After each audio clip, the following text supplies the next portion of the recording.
So, I'm Micha Livne. I was born in kibbutz Ein HaShofet, the first American kibbutz from a Shomer HaTzair youth movement. Established a kibbutz in 1937, called it Ein HaShofet, after Brandeis. And I was in there until 1967, where I decided to visit the US.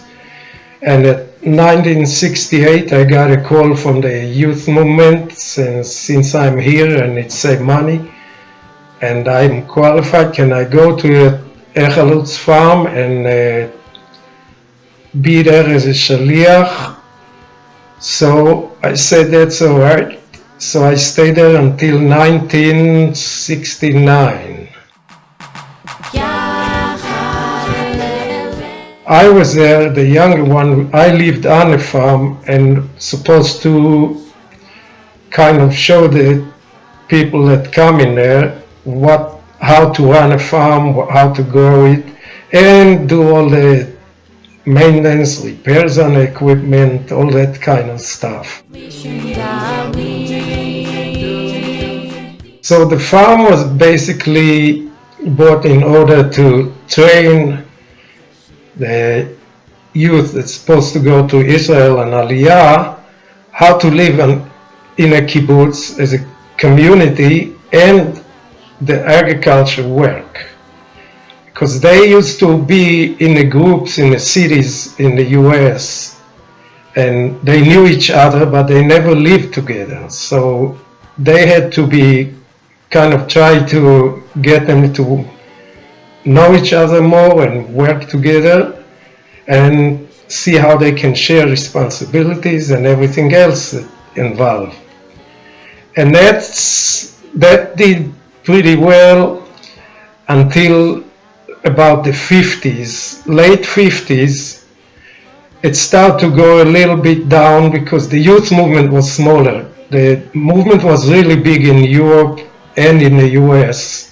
But in the 50s, after the State of Israel established, a lot of people said we don't need it anymore, we go direct to the kibbutz, or we don't go to Israel and Aliyah. So it was a little harder to get people in it, but still it worked pretty well.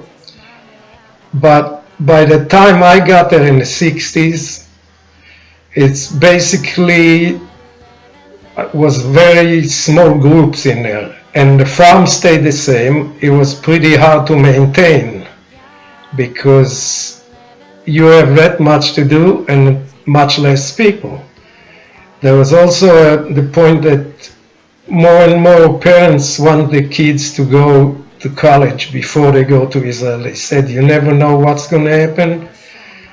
Finish college, then you can go to Israel. And he worked on some of them, and so they wouldn't be here in the farm the whole week. They would come weekends, and that was getting real hard to do. And the movement decided that it costs too much money and the benefit is not much. They decided to close it, and I wasn't there when they closed it, but it was about 70, 71, that there were really not enough people to maintain it, and they closed the farm.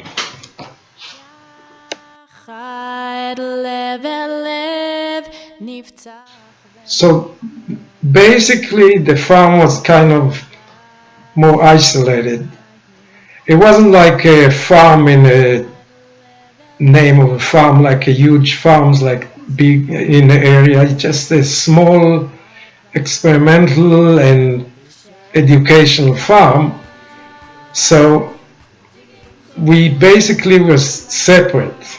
There was one chicken farmer that used to be like advisor to the farm, and one mechanic too helped us, because I was doing most of the work to repair the equipment. They were helping, but there was, as far as relationship, it was very little.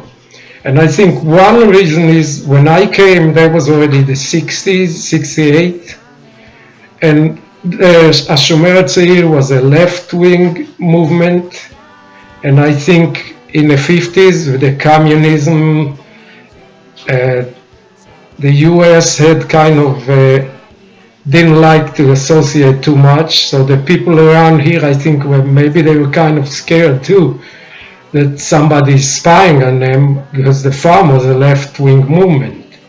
So that's possible that some of them didn't want to associate. The people in Roosevelt were a little more with it because they family that shlichim in there lived in there, and they kind of had some connection, but in general there was not much between the farm.